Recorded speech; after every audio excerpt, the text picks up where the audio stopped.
What's good, people? It's your boy, C Diddy, CD, aka People Like Us CEO, down here at Aura Lounge. Got my man B Lee on the cam. Got my man JP from ScreamAtMe.com. In conjunction with People Like Us Media, this is the 2012 Win Awards. You know, it's kind of been like a slow year for hip hop as far as like new artists that really like made an impact, but there were three in particular that kind of stood out from the rest to me as far as like impact, dropping an album, singles, internet presence, all of that, and they were Chief Keef, Future, and Trinidad James.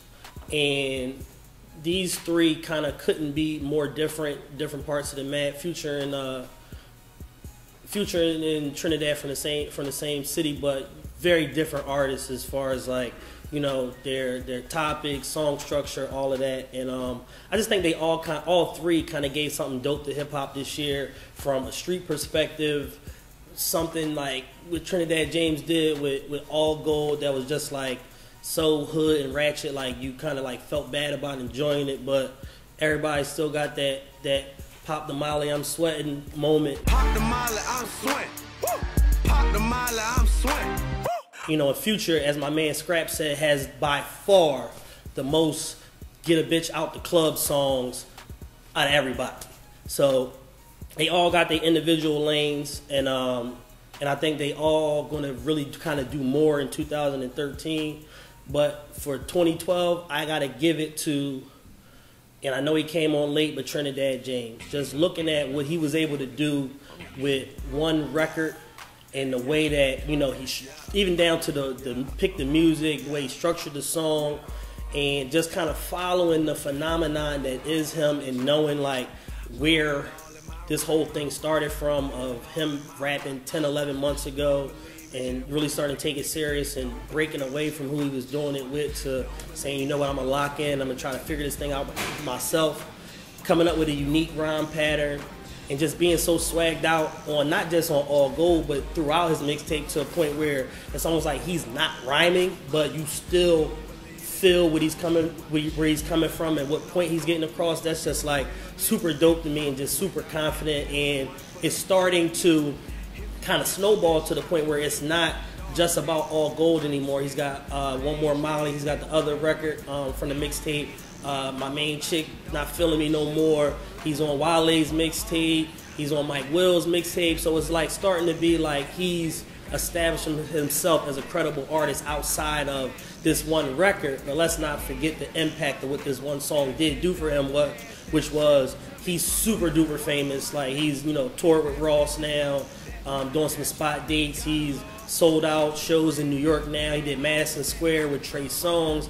And then most importantly, ain't nothing more important than the moolah, $2 million deal with Def Jam and a label deal, which is like in a time where that's not really happening. You know, it did happen for ASAP last year, and this is kind of like a similar phenomenon where he comes out of nowhere, has this huge record, blows up all over the place, and then everybody's like, Trinidad James, Trinidad James. So just based off of getting the deal, impact, and then also kind of establishing himself outside of that one song in such a short amount of time, 3-4 month period, I got to go with TJ on that one. Trinidad James, Gold Gang, first Win Award, 2012, Rookie of the Year. There's a saying in hip hop from rappers, producers, people in the industry: it's nothing harder to get and to establish than a club banger. Like, there's certain artists that have made careers out of it. There's others who just totally stay away from the shit because it's not their lane. But when you have a club banger, that's something that leads to radio play, can lead to the streets. It can lead to a lot of different things, eventually possibly crossing over into a pop record and all of that. But to go in the studio, make a banger, give it to that first DJ, have him break it, and for it to spread out, is nothing harder than being able to do that. And all of these artists on this list were able to successfully do that in 2012. First one, probably no surprise, Bands That Make Her Dance, Juicy J. Was on just the original version. He added Wayne and 2 Chainz to the remix, produced by Mike Will, crazy record, pretty much everywhere throughout the second half of this year. Another one, second half record that just kind of went crazy during the summertime, Pop That, French Montana, Rick Ross, Drake, Lil Wayne. It's the second one for Wayne. A late one that came on around like October, November, I think. A$AP Rocky, Fucking Problem, with Drake, Kendrick Lamar, and who the fuck else is on that record? 2 Chainz. How can we forget 2 Chainz? So that's the second one for Chainz. Rick Ross, Hold Me Back, went down to Magnolia Projects down in New Orleans, shot that video, and that record, like I've actually saw that record just make a club erupt in Philadelphia, like I totally wouldn't have expected, and just a crazy like motivational record, and you know, and people just love, and people obviously just love it, and that was something that kind of helped propel Ross's album to, you know, to the #1 album that it did do, 225,000 first week. And then the final one, Future, one of our Rookie of the Year candidates, Same Damn Time. I think, you know, that this record kind of ruled like the first half of the year. There was a huge remix with Puff on it, and Ludacris, but the original version, and that just saying that Same Damn Time was Twitter trending topic all over the place. So we kind of got to go with all of that.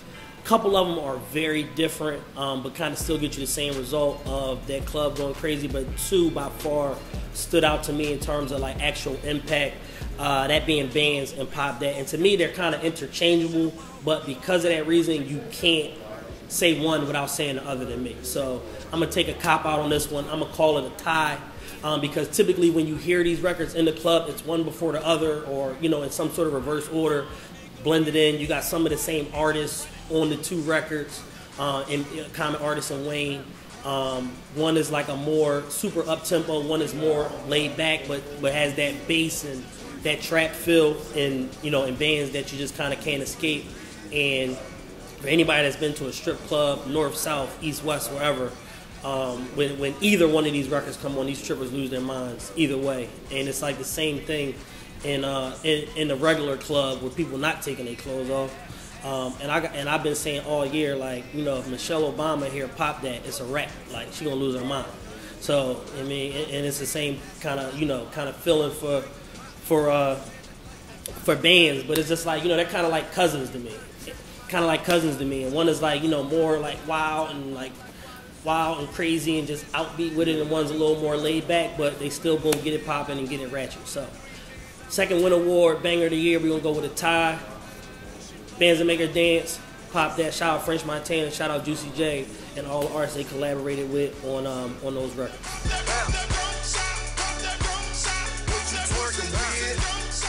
Shout out to the Inferno.